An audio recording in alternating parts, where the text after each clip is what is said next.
Hi, and welcome back to the Gorton Law YouTube channel, and we are here to share some important information about the upcoming H-1B registration.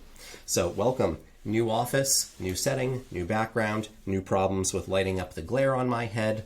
Let's take a look at the H-1B season, but before you do, if this is your first time on our channel, you may not know this, but every episode is sponsored. And this episode's sponsor is sponsored by the Conference Room Candy Bowl. The Conference Room Candy Bowl was unavailable during COVID, but has returned with individually wrapped, sanitation-friendly little snacks and treats. Sometimes you're in a conference room and you know that you're supposed to do something with your mouth, but you don't have much to say. Reach for a candy out of the Conference Room Candy Bowl. Thank you for your sponsorship. And of course, we are also sponsored by the immigration attorneys at Gorton Immigration Lawyers. You can find us at gorton.law. More on that in a minute. Let's take a look at these important deadlines for the H-1B season. Of course, we have to begin with the beginning. March 1st is when the lottery opens up, and as with every year, we expect the H-1B season will go into a lottery this year. Out of the 85,000 possible visas, because this is the gold standard of temporary work visas, we expect supply to be dwarfed by demand, as is always the case. The lottery will close on the 17th of March, provided that USCIS receives enough applicants to close the lottery, which is almost certain. And then on March 18th, beginning of March 18th through March 31st, USCIS will conduct the lottery. Beginning on April 1st is when applicants and beneficiaries who have been selected in the lottery can file their LCAs and their petitions. And of course, as always, do not wait until the last minute to obtain the LCA. Do not wait until the last minute to file the petitions. We hope that our employers that we work with will be able to get things squared away well in advance of the end of May.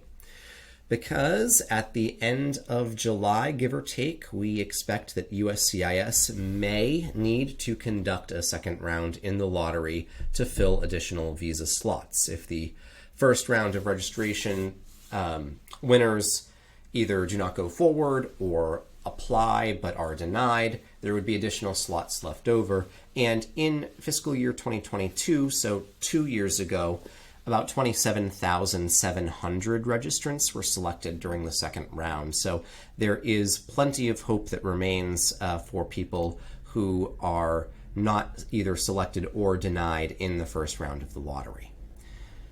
Around July 1st is also when H-1B stamping will begin at U.S. consulates abroad for applicants who are not located inside the United States and will not be obtaining their I-94 from inside of the United States. And of course, the perennial question, my OPT is set to expire. However, I have a job offer and the employer is filing an I-129 H-1B visa application for me. Do I need to leave in the interim? No, you will be what we call cap-gapped over until October 1st, so you can hit that October 1st start date. And the October 1st start date is the first eligible start date for employment for the H-1B applicants.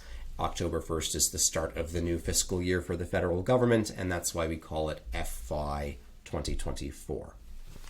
So we do have some cautionary items and cautionary tales that we want to pay attention to, including some tips for success. We want to make sure that you should expect the registration to be full by, let's call it March 17th, March 18th. You should not procrastinate on obtaining the LCA either from the employer. The LCA is going to be the attestation required by the employer, where the employer promises to adhere to the standards of the H-1B program, including the amount of pay that must be provided to the employee. And it takes approximately 7 days or more to obtain this from the Department of Labor. And of course, it's an electronic process, so there's not a lot of give in the system. You should be anticipating leaving plenty of time in order to obtain the LCA. Similarly, if you are an applicant who needs to obtain foreign credential evaluation for either foreign credentials or work experience, you should not hesitate to pursue that. It will be a busy season. This is the high season for people who do that sort of work, don't leave this until late May, hoping that everything will go smoothly. We also have to remind employers that they can only submit one registration per beneficiary. However, any given beneficiary may have more than one company put in a bid into the lottery for them. Typically, they would only be moving forward with one employer if they are selected. Of course, we wouldn't be doing our jobs if we didn't remind everyone that the H-1B is a temporary program and that anyone who's engaging in this should have some sort of plan in the future for permanent residency. You cannot obtain more than 6 years on the H-1B without having an employment-based green card process pending, and it is not too early in year one to start thinking about that and to discuss that with the employer. The ability to obtain a employment-based green card is a significant additional benefit to an employee, and it is only beneficial for both the company and the employee to have a clear understanding of what may happen in the out years as their employment relationship matures and develops with that company. Because of the extended processing times that are happening with employment-based green cards, it's important that companies have a plan well in advance of the 5th year of H-1B status in order to make sure that the employment-based process has enough time to develop to the required point and reach that threshold where the employee becomes eligible for 1-year extensions of their H-1B status beyond that 6th year of status. Here are some government filing fees that you should be aware of. The H-1B registration fee is $10. Everyone who is cap subject and entering into the lottery must pay that.